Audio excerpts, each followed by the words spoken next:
This video will contain spoilers for Assassin's Creed Valhalla. If you haven't finished the game, I'd recommend not watching this video. I tried to make it without spoilers, but it just fell apart. I couldn't make any of the arguments I was trying to make without referencing actual things that happen in the game. So, if you're worried about spoilers at all, don't watch this video. Otherwise, enjoy.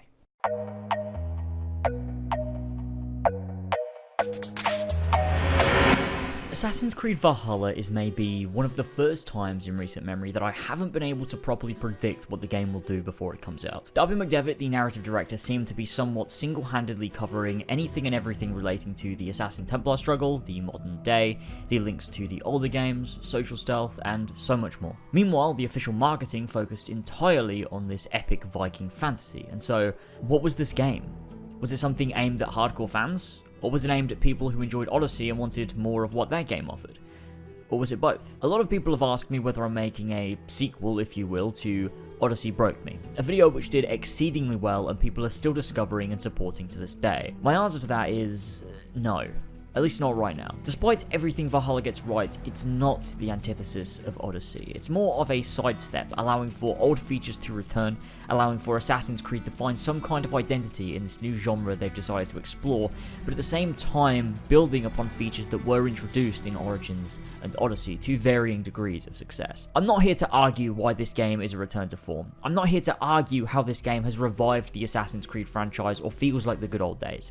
But I am here to tell you that I fucking adore it. Despite them tackling the RPG genre, despite them moving to a hitbox-based combat system, despite them delving into the mythology of the era, Valhalla truly is an Assassin's Creed game in its spirit and what it strives to do from all angles. 2 years ago when Odyssey launched, I made a video called Assassin's Creed Odyssey: A Game Out of Touch, made from the perspective of a long-time Assassin's Creed fan trying to properly explain why and how Odyssey just isn't an Assassin's Creed game. Forget the quality of it as a standalone RPG, how does it stand up as part of the franchise that it's being made for? And I did so using the 10 commandments of the Assassin's Creed brand as created by the original dev team back in 2009. Patrice Désilets, Corey May, Jade Raymond created this franchise, and they created rules to keep themselves and future dev teams in check. Rules that I feel are worded in such a way that they perfectly summarize what being an Assassin's Creed game is all about. Number 1. Assassin's Creed will always tell the story of a secret war between assassins and Templars. Assassin's Creed Valhalla takes our protagonist of Eivor deep into England with many stories to explore. However, all of these stories intersect into the hidden war between the assassins, called the Hidden Ones at the time, and the Templars, called the Order of the Ancients. Many lords ruling these kingdoms and towns are under the control, influence, or are just straight up members of the Order of Ancients, controlling England from the shadows. Not only do we encounter these people, but we work directly with the Hidden Ones in Basim and Hytham in order to stamp them out, directly having Eivor be a part of this millennium-old battle. And it's not just that either. This game uses the setting and period to tell the story of what the Order is, why they're different from the Templars. Their goal is to bring back the hierarchy of the Isu. They worship the ones who came before and believe man is lesser than these beings. On top of that, we also get to explore this transition from the Order of Ancients to the Templars, with King Alfred being the very first Templar, and Eivor being the catalyst for the rise of that new world order. In addition to this, we have various ancient Hidden Ones bureaus all across England containing documents that tell not only various stories of the Hidden Ones, but also manage to cap off the origin began in Assassin's Creed Origins, seeing the finalizing of the 3 tenets of the Assassin's Creed told by Aminet. Eivor's own personal journey, the arcs across England, your exploration, and your people are deeply entangled in the shadowy web of the Assassin versus Templar war. Number 2. Being an assassin doesn't make the main character a ruthless killer. He kills, but he has principles, and never murders innocents. He avoids collateral damage as much as possible. Brought back in this game, whether it makes sense or not, as a Viking is that your ancestor did not kill civilians. This is Assassin's Creed, not Grand Theft Auto, and if you kill too many civilians, you desync, as you should. It's a little thing, but it matters. Number 3. The war between assassins and Templars is the foundation of our franchise's story in the past and present. Now this one is interesting because although in the modern day the foundation of the story is that of saving the world rather than fighting against the Templars, or so it seems at first, you slowly discover that the reason you are where you are, although it is to discover a method to save the world from frying all over again, is because of a direct connection to the Assassin-Templar War that raged in England during Eivor's time. I guess you could say that technically the foundation of the modern day story really isn't built on the basis of the war between the Assassins and the Templars, and that would be a fair argument, but the story within the Animus is hugely based on that struggle, as I explained before, from the Order being present in most major arcs, having targets to take down, working directly with the Hidden Ones, and Basim's connection to Eivor and then to Layla makes the Assassin-Templar struggle to me hugely impactful on both that of Eivor and Layla. And then of course you have the fact Eivor travelling to England in the first place is tied heavily into the Hidden One's desire to take back England from Order control and free people from tyranny. There are so many threads and stories, but each one connects back to the secret war between these two factions manipulating events in one way or another, and that's very Assassin's Creed. Number 4. The assassin should always be agile, socially skilled, unbeatable with a blade, and a stylish badass. Agile is certainly a point of view to be contested. Compared to a regular person, I'd say Eivor is very agile, being able to dodge quickly, climb anything, slide under obstacles, but by standards of an Ezio or an Altair, sure, Eivor is a bit of a hulking warrior. But as Vikings go, pretty damn agile. Socially skilled? Social stealth is back, and in a big way. Every major city allows for deep use of social stealth in your assassinations to be able to pull off some of the most stylish kills in the game, which checks off 2 more on our list. Unbeatable with a blade? As long as you're a high enough level, sure. You can ruin huge groups of enemies no problem, but that level system certainly gets in the way. You could probably argue this both ways, but they've removed the damage sponging that Odyssey had, so that's a plus. I didn't die very often at all, and so I'm gonna give them a point here.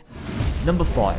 Pivotal moments in human history are the basis of our franchise. Assassin's Creed will always take a revisionist approach on real events. We'll use historical gaps to create our story.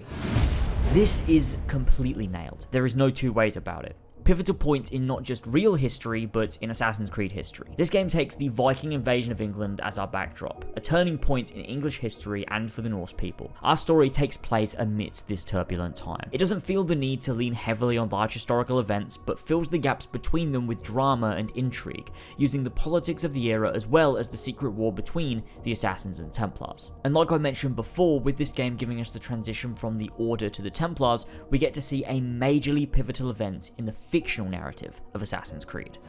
Number 6. History should always be portrayed as relevant to our core audience, with facts that tie into present-day common knowledge and edgy modern art direction. This game certainly does this, using the ideals of the time, the lessons of the Norse people and of the Christians, as well as the injustices we see to push forward the assassin ideology of free will and peace, whilst also making it relevant to the audience playing the game today. It manages to feel like a Viking period whilst also feeling entirely relevant, which is something that games like this can truly struggle to do. But by using the Animus, you're able to view a historical period through a very contemporary lens. Number 7. Assassin's Creed is based on technology. Nothing is magical, everything has a plausible technological explanation.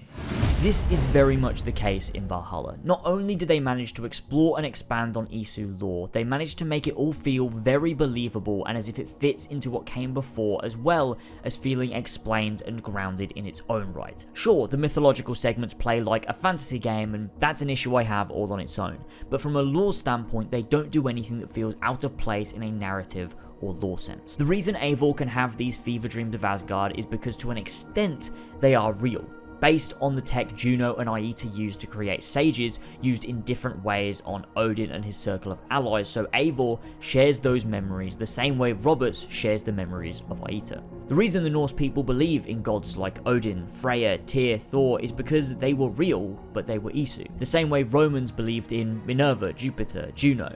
They really existed, but the myths and legends twist their memory. We don't get to see a lot of the real Asgard because we don't need to. I always liked keeping that stuff secret. We see just enough of the true Isu era to keep us engaged without having to reveal everything. This game also manages to backtrack on some of the realms displayed in The Fate of Atlantis, suggesting the Isu realms weren't real. The fact they had Greek architecture and people was because it was fabricated by Aletheia as a trial for Layla, and that I really love. Bringing the Isu back to reality, to science, to technology, and to a more grounded nature.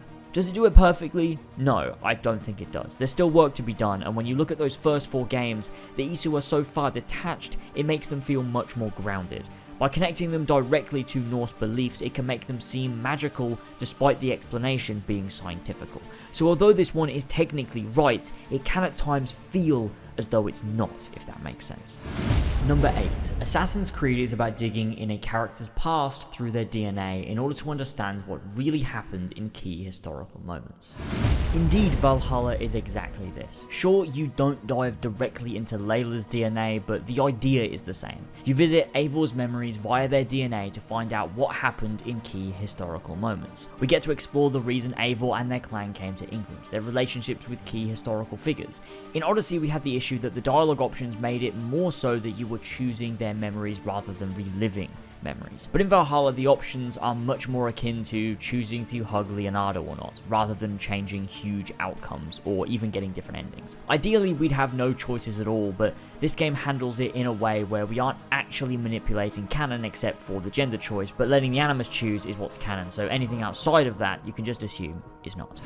Number 9. Since the player relives the deeds of his kin through his DNA, the IP cannot be set in the future. DNA of unborn people does not exist. I mean, you'd have to actively try very, very hard to avoid getting this one right. Even Odyssey did it, so of course Valhalla does. Number 10. Assassin's Creed can bend historical accuracy but cannot create a Uchronia. A huge issue with Assassin's Creed Odyssey is that the amount of liberties taken within the main game, using the pieces of Eden in the most contrived ways possible, introducing actual mythical beasts, and then the insane shit we see in Fate of Atlantis, it essentially does create a Uchronia, being an alternate history. Rather than taking place in a deeply engaging historical setting, Odyssey took place in a fictional recreation of Greece in which it was much more fantasy than reality, and no amount of Piece of Eden did it will excuse that. Valhalla, despite playing with mythology, pushes them aside into dream sequences, in which the explanation is that they are representations of Odin's memories through the lens of Eivor and how they perceive the gods. You have to remember we aren't viewing Odin's memories through an animus, but reliving Eivor's memories through the animus, in which Eivor uses herbs and drugs to induce a state in which they can visit the deep buried memories of Odin, but through the understanding Eivor has of the Norse pantheon to interpret them. And so they don't try to say that mythical Asgard or frost giants really existed. The stories that we're seeing do, but the way we're seeing it is false. The hidden truth allows for the real history, the true Assassin's Creed history behind it. The rest of the game is set across Norway and England, giving us an exploration of a real historical setting using real locations, characters, languages, dialects, and events that make you feel immersed in real-world history. Sure, Valhalla, being this new wave RPG, sacrifices some of the more grounded and gritty aspects of earlier games for potentially more wacky elements, which I do take issue with too, but there's no doubt that this depiction of England is not close to being considered a Uchronia, despite the liberties taken. Assassin's Creed Valhalla seems like a game made with a lot of care for brand identity. Despite the flaws of the sometimes clunky combat, the lack of many true mocapped cutscenes, unnecessarily shoehorning in choice whether that's in dialogue or just the character you're playing, and sometimes the irritating level gating, this game takes huge risks in how it builds its world, tells its stories, and encourages the player to play. It allows for the story and gameplay to adhere to these core commandments whilst also playing into this new genre.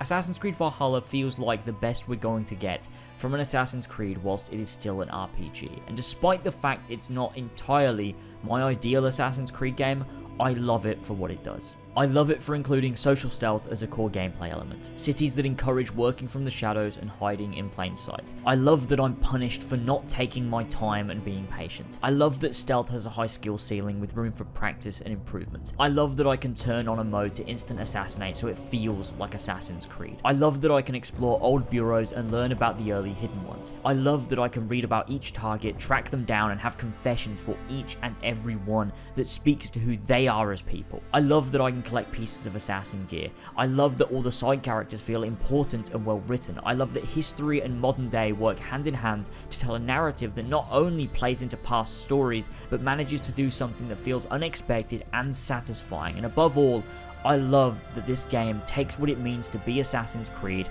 and applies it to Valhalla. They didn't have to do this. They know full well a Viking game would have sold copies, and doing what they did shows to me they didn't just compromise, they genuinely tried.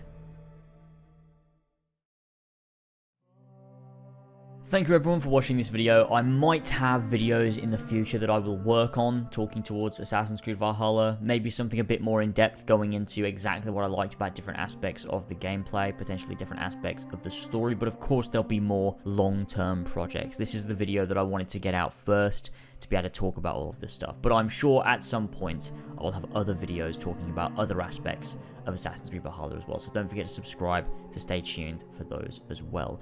Talking about content on Assassin's Creed Valhalla, I did stream the entire game over on my live streaming channel Latest Live, so if you want to go check that out, I will link it down below in the description. You can go and check out my entire series. Part 8 is gone for some reason. I don't know why.